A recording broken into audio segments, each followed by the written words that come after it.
Meet Myron Gaines in person at the CME. Go to masculineexcellence.com to get your tickets today. Thank you, JJ. I appreciate it greatly, man. Thank you so much.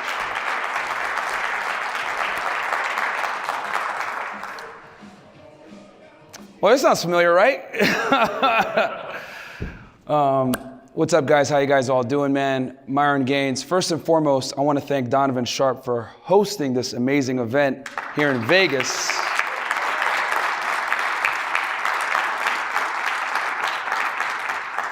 I think a lot of people, one thing that I dislike is that a lot of people don't forget where they came from and they don't thank the guys that put them on. So I really want to emphasize, if it wasn't for Donovan Sharp, I wouldn't be here right now. So thank you to Donovan. Thank you to all the guys in the Sphere that took a chance on me. You guys know who you are. And yeah, man, give me a little bit of help and we've been able to grow and put this message out to everybody.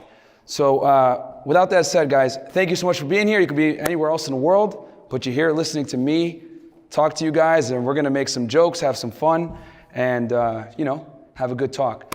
But for some of you guys that don't know who I am, Myron Gaines. I live in Miami, Florida. As I'm sure you guys have seen the podcast, where we're battling annoying feminists every single night. I'm losing my hair because of it. Had to re-up my finasteride prescription and slowly getting my hair back. But with that said, you guys see, obviously you guys have seen the end product. Some of you guys might not know where I came from, so I'll give you guys a little bit of background. So my parents are from Sudan. They immigrated here in the 80s. I was born in Brooklyn, New York. 1990, I'm 31 years old. And I grew up in a two-parent household, My dad was a strong masculine man. My mom was a feminine woman. My mom took that traditional female to the next level, man. She cooked for my dad, she cleaned the house. If my dad left without lunch, she would have anxiety, she would start freaking out, and she understands what it means to be a wife, which unfortunately, a lot of people don't get to see that in the West right now. And, they always say privilege is invisible I always say it, privilege is invisible to those that have it, and I had a privilege for sure, having a two-parent household with a strong father and a feminine woman. And it made me the man I am today, and I thank them for that. And it's not until I hit about 29 to 30 that I realized how important that is, man. And I implore you guys, if you have a two-parent household or if you had a strong father in your life, after this, call him up and say thank you. Because growing up as a young man, I hated my father. He used to whoop my ass, he used to talk shit to me when I played video games. He used to pressure me to do well in school, and I would say, get the fuck off my dick, man. I'm just trying to have fun. I played Halo semi-professionally back in the day. I was playing basketball. I was always out, hanging out with friends, whatever. And my dad always used to push me and go hard on me. And it wasn't until I was an adult that I was able to become friends with him. And it made me realize he did all that to protect me from myself, which we're going to talk about protecting masculine leadership and protecting women from themselves and protecting children from themselves. But it made me the man I am today. So I had to definitely, put that out there. So that's my background. I went to college at Northeastern University in Boston, Massachusetts. Go Huskies for anybody that might be from the Boston area. Fuck BU though, terrible school. I rode Division I there, Northeastern University. Very difficult sport. It's a preppiest sport. I was definitely the only colored guy there. The only African-American guy / Arab dude, weird combination, but check off a bunch of boxes, right? I walked onto the team. It was a great experience. It made me much stronger physically, mentally. It was the hardest thing I ever did because I had been lifting weights, trying to look good look good naked and all that. Then when I did that, I was like, whoa, this is tough. It's an endurance sport. Built that mental fortitude, which I'm going to talk about a little bit later as well. And then after that, how do I say this without doxing myself? I went into a career field with Uncle Sam that I won't say right now, but book will come out soon, you know what I mean? And I did that for many years. I lived in South Texas, right on the Mexican border. Then I went to Miami, and I left that life and took a chance, with my fitness business and YouTube and being a content creator, and it worked out, thanks to support from men like yourselves. So thank you so much for that. So let's talk about what's going on right now in 2021 and beyond, right? Or it's already been happening for the past, I would say 10 years easily, but it's even more pronounced now. Mobb Deep and Cameron, two rappers from New York City that I like, They said a very great quote. There's a war going on outside no man is safe from. And then Cam took it a step further. It don't matter if you're 3 feet or 8'1". And that war, guys, is a war on masculinity right now, okay? It used to be where you can be unapologetically masculine, shout out to Coach, right? And it wasn't that big of a deal. But now if you're masculine, it depends on who you are. I'll give you guys an example. You're at work, right? You're an ugly dude, maybe not the best looking guy, whatever. Hey, Cindy, you look good. Oh, I'm going to HR. You know what I'm saying? Or hey, nice dress, or hey, you look great today, whatever. Genuine masculine compliment, right? But Chad, right? Kevin in sales. Hey, Cindy, you're looking good. Oh, thank you so much, Chad. No big deal. She don't go to HR for him, but she goes to HR for the other guy. And the thing is that society picks and chooses who can be masculine and who can't, right? And there's a reason for this. But the thing is this, guys, we're going to talk about two different things. We're going to talk about the globalized sexual marketplace, and we're going to talk about feminism, or womanism, as Coach says, right? And what these two things have done, it's basically come in and made masculinity shamed, right? And what it's done, it's made masculinity, how do I say, selective, depending on who displays it. If the wrong person displays it, it's toxically masculine. The right guy displays it, oh, he's just dominant and confident, you know? Or sometimes they might shame him too down the road and say, he's toxically masculine. It's a weapon used, right, to ostracize men that don't fit the mold of society, right? The non-politically correct or whatever, the woke. If you're not woke enough, let's go after him, he's toxically masculine. So let's talk about the globalized sexual marketplace. As you guys know, I live in Miami, Florida, right? 31 years old, so I'm dealing with a lot of these young bimbos, day in and day out, as you guys see, duking it out with them, right? And they have a bunch of woke beliefs, right? A lot of politically correct woke beliefs. And this stems from what I always say. Men have to live in a fact-based reality if they want results, whereas girls get the privilege of living in a Disney world, right? In a bizarre world, as I say. You know, they believe in blank slate equalism. They believe in men and women are the same. They believe I can do anything a man can do, blah, blah, blah. Then I have to throw the candy store analogy on them and a bunch of other things that you guys have probably heard a million times, which I won't bring back up here. But where does this stem from? So, right around the late 2010s, right? 2010, 2011, 2012. You know, we had Facebook and we had MySpace. It started with that, right? In 2000, you know, the early, mid-2000s, right? 2005, 2006, 2007. MySpace came, right? If anyone still uses that thing. Then Facebook. Then it really started getting crazy with Instagram, right? And I remember I was in college at the time. And what happened was with Instagram, which is now the #1 social media app, women that were otherwise limited to their immediate geographic area to mate select now had an abundance of options of men all over the world, right? So a girl in the middle of nowhere, right, Dubuque, Iowa, right, that might be a baddie, but nobody in the neighborhood really told her that because they didn't want it to get into her head. She would be limited to the people in her vicinity, right? Maybe Tom next door, or whatever it may be. Good looking guy, you know, makes $40K a year, whatever it may be, right? But now with Instagram, that girl makes a profile. She's getting DM'd by guys in LA, dudes in Miami, dudes in, you know, Las Vegas, New York City, whatever it may be. Hey, what's up? Ba-da-da, talks with her, right? So now, a girl that's 19, 20, 21, hasn't really done much with life, is getting hit up by top level men, 1%ers, millionaires, celebrities, dudes with blue checks, whatever it is. What happens? Start to feed into their ego, starts to overinflate their sexual market value, what they think they stand, right? And it leads to this sense of entitlement. And guys that were in that immediate vicinity that would have been good counterparts are no longer seen as eligible bachelors. Now, let's throw feminism into it, which tells women what? Put off marriage, put off having a family, get a career, go to school, chase that bag, right? As all the Miami girls tell me all the time, chasing that bag. And I'm just like, she's for the streets. But anyway, you know what I'm saying? So, basically it's masculinized women and told them put off family, chase a career, and in the meantime, you can have your fun, right?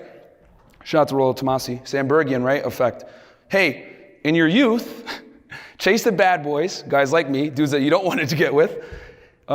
Chase those guys, right? Have your fun. And then when you get older, find the nice guy that's going to, be able to build a family with you. And more women buy into this doctrine, right? They come to, they live in, middle of nowhere, Texas, then they come to Miami and they turn up. Get a bunch of idiots telling me, Myron, no, all girls are like that. No, all girls are like that. Okay, bro. Move to Las Vegas, move to LA, move to Miami, move to fucking New York City, and you'll see that they are like that. Environments change women all the time. Now, does that mean that every single girl belongs to the streets? No. But what I am saying is that to protect yourself in this modern day society with modern day women, you need to operate as if they belong to the streets unless they prove to you otherwise. The burden of performance is on them to prove that they're worthy of a relationship. And a lot of guys are too quick to give these chicks rings, bags, commitment, and all this other craziness for no reason other than the fact that she's a woman, she has a vagina, and she is somewhat attractive with a filter on Instagram, which is fucking crazy to me, right? Because when you get with a girl, you inherently take on way more risk. You know what I'm saying? Like, we have to bring so much more to the table than they do, which is why I always have to use this candy store analogy for them, because they think they're playing by the same set of rules that we are.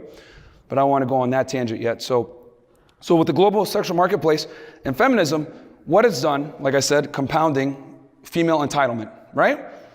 So by the time they come on my show, they've been hit on by a million dudes, athletes, celebrities. They've been on boats with millionaires. They've talked to the top tier men. So by the time they walk in, they already think, oh, my shit don't stink. I'm better than most guys. And I've said on my show many times, I'm going to say it again. I don't care what anybody says. If you take an average woman, she is not going to respect an average man. Period. Especially if she's attractive. It is what it is. She's going to think, you need to qualify to me. I'm the prize. Put me on the pedestal. You know what I'm saying? You got fucking simps like Pastor Poppy Loser out here. Yo, send Roselle $200.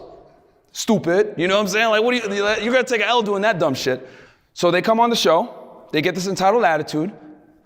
And here's the funny part, guys. Let's break the third wall real quick. We tell them before the show, listen, guys, don't cut us off. Don't be rude. If we trigger you, it's cool. Just wait until we're done, and then you're going to be able to make your point. They still cut us off and act crazy, bro. I try not to kick them off, and they still do it. So they're doing all this bullshit. Why? Because society kisses women's asses for no reason other than the fact that they're women. And this isn't me bashing on women or anything. This is just the unfortunate reality of where we live. And I'm just equipping you guys with the information so that you don't fall into this deadly trap of qualifying to women. Trust me, society's already qualified to them. And by the time they come to you, they're already going to have an overinflated sense of ego. So they come on the show, and thanks to thousands of simps that have simped before me, they give me this attitude.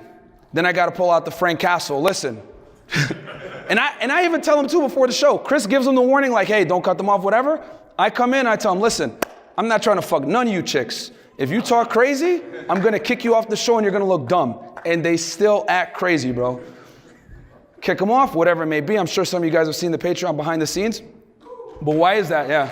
Shout out to, it ain't scripted, bro. That crazy chick with the, we had to do the exorcism on her. She still acted crazy. But, but what is this? This is a byproduct of what I told you guys. The globalized sexual marketplace, along with feminism, makes women overvalue their own sexual market value. They think that they're better than they really are. And what does that do? That leads to them sitting around and disrespecting men. Even me, they're coming to my studio that costs a lot of money in a nice apartment. I'm being polite to them, and they still act crazy. So I don't know, and I'm warning them not to do it. So I can only imagine how they would treat another guy. You know what I'm saying? So we know this, right? We've known this in the sphere for a while. Now you guys are seeing it raw at 10 p.m. at night on Fresh After Hours, which thank you guys for tuning in and watching. And I want to say this too. I hate arguing with these chicks, guys. I'm just going to keep it a stack wall, you guys. I hate it with a passion because I know that they're going to tell me dumb stuff like, well, no, all girls are like that. Or there's an exception to the rule here. Or ba-da-da-da-da. And it's like, the only reason I even do it, guys, because I want you guys to see full-fledged in 1080p, right, live, how a lot of modern day women think, man. It's feels before reels, And when I even use analogies to explain it to them, they get it. But then they give me that emotional knee jerk, like, oh, I don't want to take this. You know what I'm saying? It is what it is. So at least you guys can kind of see the mindset that a lot of modern day women operate with, and you can act accordingly, right? Because it's one thing to, to be a simp, but to be a simp while knowing what you know now from watching our show, right? That's a whole other thing. Then it's on you at that point. Because I'm equipping you with the information. I'm losing hair to equip you guys with the information. And you guys are seeing that a lot of girls live in a bizarre world. You know what I'm saying? We have the global sexual marketplace, right? Social media. We have feminism, right? It's led to women having an overinflated sense of self-worth. So average guys, I'll be honest with you guys, it's tough out here. It's real tough, The average guy, 5'9", about $40,000 a year. Most women don't even want to look your way. You know what I'm saying? It is what it is, and that's shown through our show. Shout out to Kevin Samuels. We see these crazy ass chicks with 2-3 kids, fat, 200 pounds, saying, "Oh, I want a high value man." It's just like stupid, like what the hell? So, man, just pull out the popcorn and just watch the delusion, right? So how do you get around this? Well, you have two options. We know the problem, right? There's two things you can do. This isn't a knock on guys that are MGTOW. I get it, man. I've said this many times. You might need to take a few months, a year, whatever it may be, to work on yourself and realize that the marketplace is very competitive and you might need to level up to get to a point where you can re-enter it. You know what I'm saying? Or you might not want to deal with women altogether. I ain't gonna sit here and make fun of you guys. You know what I'm saying? I've been down that road myself. It is what it is. It's a personal decision. I ain't gonna shame you for it because honestly, the marketplace is in an abysmal state. But if you want to womanize, I'm here for you guys. You know what I'm saying? And you can choose to not play, which is fine. I ain't gonna shame you for it. Or you can choose to play with a new set of rules, okay? Said it many times on my podcast, I'll say it one more time. The days of making 40 grand a year, being a nice guy, driving a Kia Sophia, with an insurance policy and all that other shit, it's not good enough to most women. They make their own money now, Security, it's important to a degree, but it's like they're looking for a higher sense of security now, That dumb bimbo, I'm sure you guys saw a couple of weeks ago, that argued with me about the wage gap myth, women make less than men. It's actually the other way around now. Women actually make more than men in a lot of major cities. And then on top of that, Google, right, one of the biggest woke employers, the women make more money there. I got some information that women make more money in Hollywood as well than the men do. You know what I'm saying? So it's a myth. I obviously hit her with the data, and I DM'd her, by the way, and said, hey, send me that data, which she never sent because, again, she argued with me with emotion instead of logic. And the way to get around it now is you just have to become better if you want to play the game, okay? I'm about solutions. I'm not about complaining about hypergamy or whatever it is. I'm about solutions. What are you going to do? Well, I'll tell you guys this right now. You need to get in shape, number one, right? And there's many reasons for that. Number two, you got to get your money on point. And then number three, you got to understand female nature, which means inevitably you're going to have to learn game, all right? Let's talk about getting in shape first. If you're fat, it's unfucking acceptable, period. Unacceptable, especially as a man. You don't get the privilege of selling feet fucking pictures and being on OnlyFans, okay? Or having someone take care of you. Like I always say, men live in a fact-based reality, which means performance is on you, okay? I can't tell you, being in Miami, how many girls I've met that are potheads, live with their parents, don't do shit, lazy as hell, zero ambition, but they've met Future. They've met Drake. They've been invited to yacht parties. They've been invited to mansion parties. They've rubbed elbows with top 1% men based off the way they look. Let me tell y'all niggas something, man. Okay? I could be the biggest Chad. Rihanna is never gonna invite me backstage. Ever. Ever. Okay? Ripped abs, even better looking teeth, like fucking get my nose fixed. You know what I'm saying? Get my hair back. I would never, ever get invited by Rihanna. She wouldn't even give me an umbrella in the fucking rain. You know what I'm saying? So that just tells you right there that women have like a crazy edge in the sexual marketplace. They don't have to become, you do though. So the easiest way to give yourself a one-up is fitness. Because let me tell you guys something. No one can give it to you and no one can take it away from you, okay? And when you do build your body up, it creates this foundation of confidence that I can't even explain. You're gonna walk different, you're gonna move different, you're gonna talk different, you're gonna be able to convey this certain sense of confidence that can't be fucking replicated, man.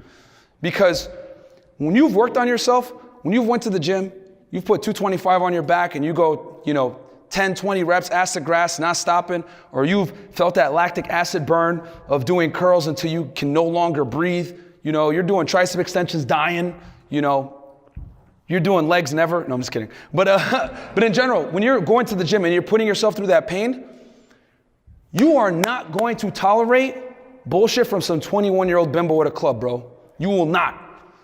Walk up to a girl, hey, what's up? Ew, bitch, who are you talking to? You know what I'm saying? Like you just get this certain sense of it's like when you work on yourself, the more you work on yourself, the more you increase your level of not give a fuckitude. And that is what you need with women in today's day and age. You need not give a fuckitude. Because when you give a fuck, it's gonna cause you problems. All of us are men in here, right? What have we been taught since the day we were young? Get a job, make money, become successful, work hard, and you'll get something back on that return on investment, right? You'll get an ROI on your hard work. That applies to everything in life with men. The gym, working, putting more hours in, etc. The one place that does not work is dealing with women. The more you invest, the lower their attraction. Oh, baby, I know you're mad at me. Let me take you on a trip. Let me get you this bag. You buy that Birkin bag, pussy dries up. I don't care what nobody says. You know what I'm saying? Women is the one thing where you need to invest as little as possible, see what happens, and then go from there. You have to come in not giving a fuck. Okay? With everything else and to be pro-masculine, be a strong man, you need to work hard. With women up front, you don't want to work hard like that. And what I'm saying is that when you get in the gym and you take care of yourself, you don't even feel like you have to work hard because now you feel like you're the prize. You're the one that she should be aspiring to come. So when you walk up to her, hey, you're almost as cute as me, with your body bladed away, whatever it may be, when you guys see, when I talk about doing my approach, it comes from a genuine place.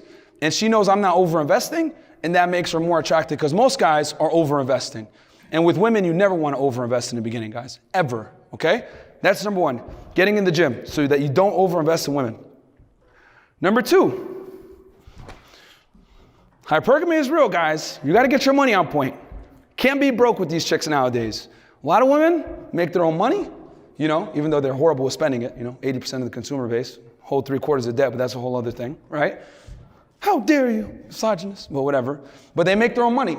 Regardless of what their net worth is, they're gonna go off of how much they make. So even though you might have more money than them, let's say you make 50 grand a year, right? But you have a higher net worth, and she makes 100 grand a year, she's still gonna think she's better than you, a lot of the times. At least on face value when you meet her on a date, whatever it may be, right? Because you tell her, oh, I do this for a living, I'm an IT tech or something like that, I make 50 grand a year. It's like, oh, well, I work in corporate sales and I make $100,000 a year. She's gonna think she's better than you even though you might still have more money than her at face value. So, and I wanna make this very, very clear. When I say make money, I'm not saying make money for girls. I'm saying you make money so you don't tolerate the bullshit that inevitably comes with the girls. I'm gonna say that again. You don't make money for the girls. You make money to not tolerate the bullshit that inevitably comes with the girls. The flaking, the rudeness, them trying to challenge your masculinity, them talking smack to you, them trying to emasculate you, whatever it may be. When you make a certain amount of money, you're gonna look her dead in the eye and say, get the fuck out, which I've done plenty of times. Because I don't care. I really, really don't care.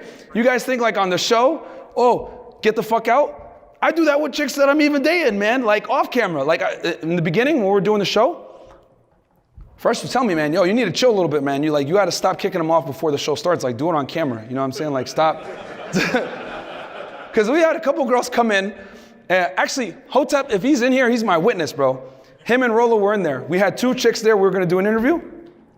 And one of the girls was like, so what are we going to talk about? Like, if you guys try to catch me off guard, like, I'm just not going to answer the questions. I'll walk off. And I said, let me help you. Get the fuck out right now, bitch. Fuck out of here. Like, you're not going to sit here and threaten me like I need you. Like, fuck out of here. Leave right now. And she left, you know what I'm saying? And her friend stayed, which is kind of funny, which that happens sometimes, I'm sure you guys have seen on the air. But it's amazing how the other girls shape up after that. Because like I said, man, women get in line when they know you have other women in line. And when you move a certain way, when you deal with women where you treat them as an expendable commodity, right? Then they're gonna start to realize, okay, my place here isn't set. All I'm teaching you guys is date like women do. Because women, let me tell you this, man. Women treat men like expendable commodities. It's just that they'll never admit it, okay? That's why they flake on dates. This is why I don't respond on texts. This is why they look at men as, okay, he's gonna get me a bag. This is who's gonna take me on a date, whatever it may be. The thing is this, it's just socially acceptable for women to treat men as expendable commodities. But it's not socially acceptable for men to treat women as expendable commodities. I said that shit on my TikTok, banned. Meanwhile, I got chicks out here on TikTok saying, oh, so this is how I finesse guys when I go on dinner dates and get a foodie date. This is how I get a sugar daddy. It's celebrated in Western society to exploit men financially. But if a guy like me comes in and says, yo, play the same game that they play, and you exploit them without giving up the money and you bang them, oh, you're a toxic misogynist. You're a jerk. You're an asshole. Blah, blah, blah, blah, blah. All I'm saying is this, the game has changed. And I'm telling you guys how to play the game with these new rules because chivalry is fucking dead and women killed it. So I'm teaching you guys how to be the asshole. The fuck boy that they want to talk shit about, oh, he's a jerk, he's an asshole, the bad boy that they, try to shame, but they bang on the side. I'm teaching you how to be that guy because I see that the game has changed. We live in a deregulated sexual marketplace now, okay? That means the girls have 100% selection on who smashes and who doesn't, okay? They have all the cards. All I'm telling you guys is for any type of wiggle room to play this game and win, you got to play by the same set of rules that they do, which is what? Not giving a fuck what they think and you playing it for your win, okay? No Birkin bags and all this other sucker shit. So, getting in shape, getting your money right. And again, getting the money right so that you don't tolerate the bullshit that comes with women all the time, okay? So that you have an abundance mindset that you can go out and talk to other chicks. And then finally, understanding female nature, which is the most complex of the three, right? Because the other two you have 100% control over. You get in shape, take your career seriously, make that money, right? There's no excuses to be fat or be broke, period. None. You live in a first world country. My dad, and actually it was my dad that set this in my mind. A lot of you guys wondered, where does work ethic come from and everything else like that? I was born in New York City, Lutheran Hospital, Brooklyn, New York, and my dad immigrated here in the 80s, didn't speak English, and he drove a cab. And for some of you guys that are from New York, I'm sure you guys know this, Brooklyn in the 80s was a zoo. It's not like now with all these hipsters and gentrification or whatever. It was really dangerous. And my dad had been robbed multiple times. He had been attacked multiple times. And one time, he got run over, hit and run, when he was pumping gas at the gas station and robbed. And he was in a cast. And my dad's a very proud man, He's a Muslim Arab dude, you know how they are. And he would not take welfare. He drove the cab with a cast for, the better part of a year because he didn't have insurance. And when he came home every day, my mom would come downstairs, meet him, help him come up the stairs because we lived on the second floor. And, they were barely making rent and everything else like that. And I found this out obviously later on in life. And my dad always used to tell me why he always used to push me. If I was born in the United States, I'd be a fucking lawyer, I'd be a doctor, I'd be a somebody. Don't piss away this opportunity that I killed myself to leave Sudan to come here to get you. This is a guy coming from a third world country, didn't speak the language, didn't have any skills, nothing, And he's doing a lot better now, He figured out the way, learned the language. He's finally making 6 figures. Took him like 50 plus years, old ass nigga. He's doing okay now, but he always used to tell me, do not embarrass me. I brought you into this world. If I was born here, I'd be a somebody. So I was like, damn, okay. So I'm telling all you guys, pretty sure all you guys are American citizens and speak English and or, come from a first world country or live in a first world country now. There's no reason to be broke, period. It's not saying it's you guys, because obviously you guys spend some money to come here, so you guys probably are the 1%. But for all the guys that are going to watch this on a replay, there's no excuse to be broke. So that brings me to my final thing, right? Which is learning female nature. Fitness here is in your control, money's in your control. Now we're going to talk about female nature. Well, number one, tune into the Fresh Fit Podcast After Hours edition, right? So you guys can see female nature in full effect. Because the thing is this, the manosphere has had a bunch of theories, right? For 2 decades, right? The better part of 2 decades. The solipsism, the lack of, acceptance of reality, the delusion, all this other stuff. Now you guys see it personified on our show every day. And here's the thing. On our show, we bring in models, very attractive women, girls that I would say are probably easily in the top 10% of attractive girls, in Miami, Florida, and the United States in general. And you guys see it day in, day after hundreds of girls, man. Some of you guys, oh, well, you guys don't bring a career women. You guys bring in a bunch of bimbos. Wrong. We brought in plenty of career women on Patreon. And, but we have brought in plenty of career women. And I'll tell you guys this. The hardware might be different, but the software is the fucking same. Say that again. The hardware may be different, but the software is the fucking same, okay? The only thing that changes is that hypergamy. It's a lot stronger when she's a career woman, okay? She's gonna have less tolerance for you being broke. She's gonna have less tolerance for you not having ambition. She's gonna have less tolerance for you not making as much money as her, if not more. It is what it is, Nothing really changes. The entitlement goes up, the attitude goes up, and in general, you just have to be better to deal with career women. So there's no difference, you know what I'm saying? There really isn't. For these people that wanna argue that. So you gotta understand female nature, and you gotta know that, how do I say this? Politely. Fuck it, we're doing it live. Their life is cap, okay? As you guys know, we put on those fucking blue hats, okay? Their life is fucking cap, okay? And what I mean by cap for the people on here, the older gentlemen here, cap is basically a modern way of saying a liar. That's cap, well, that's a lie, right? And there's a bunch of reasons for this, guys. The things that actually arouse women and make you attractive reveal extremely unflattering realities about them that would put them in a bad position in the sexual marketplace. I'm going to say that again. The reason why women lie so much about what turns them on is because the things that turn them on are politically incorrect things that give them a disadvantage in the sexual marketplace if you were to know and actually act upon them. I'll give you guys an example. If girls walked around and told you guys, I need you to treat me like crap, understand that you're better than me, lead me at all times, don't let me talk shit to you, don't call me back, don't take me out on an expensive date for the first one, fuck me and pull my hair, treat me like a slut, and make sure under no circumstances you overvalidate me, what would happen? Well, I'll tell you this, these chicks will not be getting Birkin bags, I'll tell you that right fucking now. You know what I'm saying? They would be getting a bag and getting free trips and all this other shit. So for them to tell you what actually turns them on gives them a significant disadvantage in the sexual marketplace of doing what? Finessing you. Women are the weaker sex, physically, right? For all the feminists out there that might get mad, oh, we're the weaker sex, physically, right? And since they're the weaker sex physically, they have to compensate for that in some way. How do they compensate for it? Well, they're socially superior to us guys, right? If you're gonna go into the sexual marketplace and want to get in and know what you're doing, you got to know what your weakness is. They are socially superior to us from the beginning.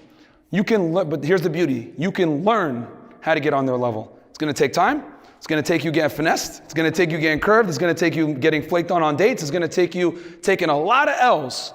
Me and Fresh, right there, by the way, shout out to my man Fresh, have taken a lot of L's in Miami, guys. A lot. You know what I'm saying? But hey, we share the L's too, because we get way more L's than we get W's, but that's made us sharper. You know what I'm saying? So there's no way around it. You're going to have to get burned. But once you figure this stuff out, you're going to be way better at navigating the marketplace in an intelligent manner that does not leave you open to getting finessed, right? Because if you don't know what you're doing, these girls are going to you give them an inch, they're going to take a mile, man. Because female manipulation is a real thing. Them taking you out on foodie dates and thinking it's totally cool is a real thing. Them friend zoning you is a real thing. As you guys know on our show, what do we do all the time? Can men and women be friends? What do they all say? Yeah, of course. I have a best friend. Okay, bet. Text them right now, say you're horny. Let's see what happens. You guys have seen what happens on air after that, right? It's either A, what are you doing? I'll come through, or B, oh, you must be messing with me, ha ha ha, or oh, I know you're on that podcast, because they always do a story before their podcast, and now it's like kind of a thing for us. So we all know that there's no such thing as platonic male and female friends, but they accept it. Why? In their head, even though they know deep down that the guy wants to smash them, because what? It gives them an advantage, right? They're able to get all the, benefits of a boyfriend without having to give up, their commodity, which is sex. They're getting the security, they're getting like the masculine presence, they're getting the advice, they're getting that protection, they're getting possibly free dates, they're getting that attention and that validation without having to smash. It's a win-win. It's like us, like it's the equivalent to us. I always tell them like, well, you do realize that a man that's in a friend zone is like me smashing you, right? And like after a Tinder date, smashing you, not even offering you food and telling you, all right, this is Sparta, bam, get out of here. You know what I'm saying? How'd you feel about that if I did that to you every single time? Oh, well, it'd be kind of fucked up, or I wouldn't know what I'm getting into. But how long would you let it happen? Oh, well, not long. Exactly. Because women never want to treat sex for what it is, which is equal value exchange. They always want to treat it as a equal loaded exchange, a value loaded exchange. They always want something for it. Very rarely will a woman just smash you for a prolonged period of time without expecting something from you. She's going to want a date. She's going to want you to take her out eventually. She's going to want you to talk to her. She's going to want you to get that emotional investment to some degree. The problem is this. A woman's needs is always put before a man's. She can finesse you and put you in the friend zone all day, but if you have sex with her and you just like do nothing else with her, you're considered an asshole or a jerk. But it's completely acceptable for them to friend zone you. So knowing this, guys, you got to know your worth and know if a chick says, let's just be friends, you say, no, stupid, and you get the fuck out of there. You know what I'm saying? Like, no. So we got the muscles, right? Get in shape. Then we got the money. And then we got, obviously, understanding female nature and knowing your worth and not tolerating bullshit, right? Because when you have these three things in place, something magical happens. The abundance mindset. Because now you have the money to maneuver how you want. You got the physique to have that confidence, that strong foundation, because no one can take it from you or give it to you. And then finally, you have the game and the knowledge of female nature to know, okay, this girl wants to friend zone me, I'm not fucking with her no more. Okay, this girl is trying to, finesse me for my money, I'm not gonna deal with her no more. This girl's wasting time, I'm not gonna deal with her anymore. And then what happens is you get this thing called the abundance mindset. When you have the abundance mindset, which is what girls naturally have, by the way, that's why they flake on you, they leave you on red, they curve you, whatever it may be, you're gonna be able to act like women do. And more importantly, you're gonna be able to date like women do. And when you date like women do, you win. Because you're not putting all your eggs in one basket, you're dating multiple people, you're talking to multiple people, you're vetting your options, you're letting the other gender do a lot of the work for you, which is what women are used to doing. But when you have the abundance mindset as a man, you're unstoppable, The difference is this. Women naturally have an abundance mindset from having a vagina. You have to earn your abundance mindset. I'm gonna say that again.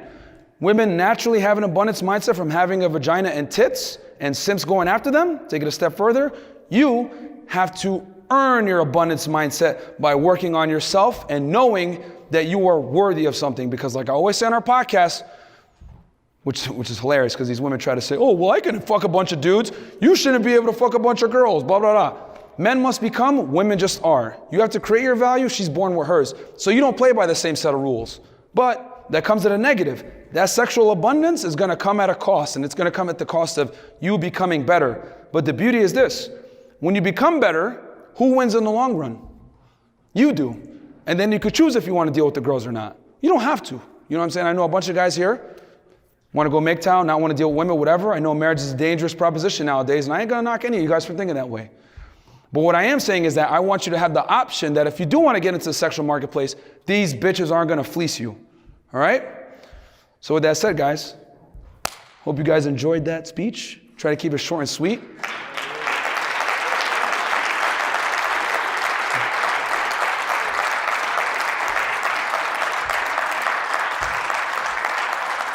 And if anybody had some, I don't know, do you guys do Q&A or after? Or? Yeah, I could take a few, yeah. That's why I wanted to keep it a little bit shorter. So, any questions on fitness, girls, modern day dating? Go ahead, brother. I was curious about the age range. Okay. Get on the show. Age range of the girls that we bring on the show? So, we brought in girls from 18 all the way to like mid 40s. We brought in a married chick last week too. And it's kind of funny because we get a lot of messages from like married women or girls that are in serious relationships, and they agree with a lot of the things we say. Because we hold both genders accountable. We tell the guys, hey, listen, man, you can't be a fat fuck wanting a bad bitch. It don't work that way. You know what I'm saying? Because even these rappers that you guys think get a lot of girls, these rappers that are like fat and ugly, whatever it may be, a lot of them are the biggest simps, man. And the chicks, they might, you know, suck their dick on it, like, ugh, you know what I'm saying? Like, a little bit, but she don't like them, you know what I'm saying? As soon as she gets that bag, she out, you know? So yeah, you still got to become. But yeah, 18 of 45. So I saw another hand. Go ahead. First of all, huge fan of your podcast. Thank you, man. We both kind of share the same similar background. Our dads migrated from outside the country, and we're both like hard workers. The only difference is like you seem to be establishing very well for yourself, and me, I just basically peaked in like 2015 when I got like a professional job. And I just want to ask, like, from a guy who's like the same age as you, what is your secret? Great question. Great question. So just for those that might have not heard, he's asking, when you hit a point where you're kind of happy and you start to get comfortable and you peak, what's the secret to keep going? Fresh knows the answer to this one. So my secret is this, guys. I use people that hate or people that might have turned me down in the past or people that wrote me off or whatever it is. I get this burning desire to make them look stupid with success. It's like a ridiculous, I can't explain it. It's like almost, it's a hatred of that person to a degree where I take that hatred and I funnel it into energy to go in and become even more successful. You know, there's some content creators out there that might have said some things about us, some content creators that might have wrote us off, people that said, oh, you guys are never gonna make it, your boy fresh stutters, you're skinny, you don't even lift, you guys are losers out of Miami, you guys are simps, bada fucking ba, right? And I said, cool, bet. I'm gonna take this money that we make, every dollar, I'm gonna invest it, make sure we get better cameras. I'm gonna get an audio engineer. I'm gonna get Chris better equipment so that he can switch the cameras. I'm gonna get better wires for the microphones so the microphones sound better. I'm gonna make sure that the lighting is good. You know, we're gonna make the studio fucking lit to the point where when we tell a guest, hey, come on the show, they're like, damn, you guys are professional, and they're gonna wanna come. Me staying up late at night, 6, 7 o'clock in the morning, not even sleeping sometimes, rewiring everything, making the studio look as aesthetic as possible, talking to chicks, hey, we need you to come on the show, whatever it may be, because we used to source all our girls in the beginning, guys. It was a pain in the ass, though, I ain't gonna lie. Thank God we were able to outsource that. But the drive to do all that was to literally take my opponent, and I know this is gonna be fucked up for me to say it, but I'm gonna say it anyway, just so you guys kind of know what's in the back of Myron's mind. Take my opponent, push their fucking face into the ground, and put my boot over it like that. And I know that if I work hard as hell, that I'm gonna make sure that that fucking boot is so strongly imprinted in the back of their head, it's gonna say Thursday fucking boot. That's how bad I wanna win and destroy my opposition. Oh, you wrote me off? Cool. I ain't gonna forget that shit. I'm gonna make sure I surpass you. We're gonna fuck you up too in the process. That's how I look at all my opponents, and that's what keeps me motivated to go to the gym and everything else like that. And that's why the gym is so important.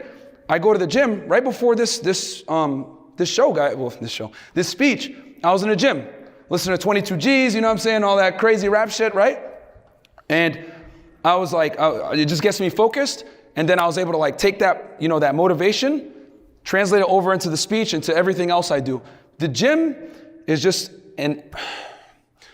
your body is an outward manifestation of your efforts, okay? When you get that discipline to go to the gym, to eat correctly, to sleep enough, right? To drink enough water, to abstain from alcohol, to not do drugs, to not do all the stupid shit that all these losers in Vegas are doing right fucking now, right? When you have all that in place in fitness, it's very easy to translate that over into your business, over into networking, over into dealing with girls, over into whatever endeavor you want. Because the fundamental requirements of being successful in the gym are easily translatable over to other endeavors. So that's how I stay motivated. A relentless need and want to destroy the opposition. Obviously, guys that we work with, that we fuck with, if you mess with us before we were big, we're gonna mess with you forever. We shout out to Solo TV 84. We brought him on our show, We don't forget the guys that put us on. Donovan, fam, Coach Greg Adams, you know? All these guys that took a chance on us before were big.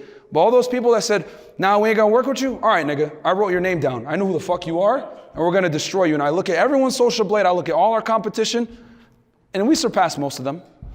But that's what drives me. So, yeah. Go ahead. So one of my favorite podcasts of yours was having Tall Man Car Reviews and Mr. Organic. Yeah. Shout out to them, man. Really good podcast. Can you talk about how that came about and how you guys actually met those two? Yeah. So this is the importance of having a team. Fresh studies YouTube a lot, like a lot, right? He knows who all the top content creators are. He looks at the numbers, everything else like that. And our boy Trey, our audio engineer, he's also really heavy into YouTube. So after every show, if you guys watch us, or if you guys follow us on Instagram, you guys will know this. After every show, me, Fresh, and Trey go get sushi. And when we go get sushi, we talk shit about our competition. We look at the numbers. All right, we're gonna surpass this guy in a week, right? And then we also strategize on who we're gonna get on the show next. That could kind of open up us to other avenues. Because the thing is this, when you know you have a good product, the only thing you really got to worry about is making sure that you can get that good product out to other people and other situations. And we know most guys, dating and dealing with these bimbos is a problem that everybody's got to deal with. You know what I'm saying? We had Austin Dunham on the other day. Chad, blue check, you know, almost 1 million subs on YouTube, whatever. He's dealing with the same problems, right? In the sexual marketplace. So no man is immune to it. You know what I'm saying? So what we do is we say, listen, let's look at other content creators and spaces that are male dominated, and let's go and try to network with them or whatever maybe, and then we strategize to get them on the show. So I got to give definitely Fresh and our audio engineer Trey like a big thumbs up for that, because they're a big part of the strategies behind the scenes. So you mentioned the developing the abundance mindset. Yeah. So suppose you have like the money situation taken care of and the fitness aspect also taken care of. How would you recommend going about kind of like learning the game and learning the abundance mindset? So that's going to come from practice. So some of you guys in here, you may or may not know, I'm a big cold approach advocate. And a lot of the things I learned about women came from taking L's, like approaching girls in the club, you know, approaching girls during the day, approaching girls, you know, even in the gym, whatever it is. And just like trial by error, you know, and, you know, fall down 9 times, get up 10, right? So a lot of reps. And then the other thing too is to know that when you cold approach, and in general, when you deal with women, it's a numbers game, man. Like if you're closing 10%, you're a god. You know, if you talk to 100 girls and you get 10, you're like, you can teach this shit. You can hold seminars, you know what I'm saying? Like in big venues like this and teach this stuff.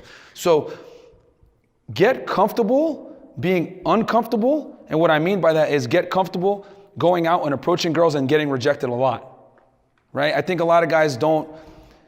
I said this on a podcast the other day. It's not about waiting for the storm to pass. It's about learning to dance in the fucking rain. Rest in peace to Greg Plitt. He said that and that really resonated with me. And that's what it's about, man. You know what I'm saying? Like getting really comfortable being uncomfortable, and that discomfort is gonna come from you approaching a lot of girls, putting yourself out there, getting rejected, and just like learning how to go about it better. Because game is one thing, but like everyone's game has to be tailored to them almost. And you're not gonna know how to have that tailor-made game for you until you get out there and talk to a lot of different girls, see where you win, see what domains you do well in, what domains you do bad in, stuff like that. So that's what I would say for sure is how do you get that abundance mindset? Talking to a lot of girls, because the more girls you have in the funnel, in your lead funnel, the more of that abundance mindset you're gonna have, because you're gonna be talking to a lot of girls. And the beauty of that is when you're talking to a lot of girls, you're gonna naturally not overinvest. And when you not overinvest, like I said before, you start to play the game like a girl. When you play the game like a girl, you start to become more attractive because you're not investing a lot. You're playing the game just like they do, you know? So that's what I would say. Talking to a lot of girls creates that abundance mindset. Cool? All right, man. All right, guys. Thank you so much. Hope you guys enjoyed that.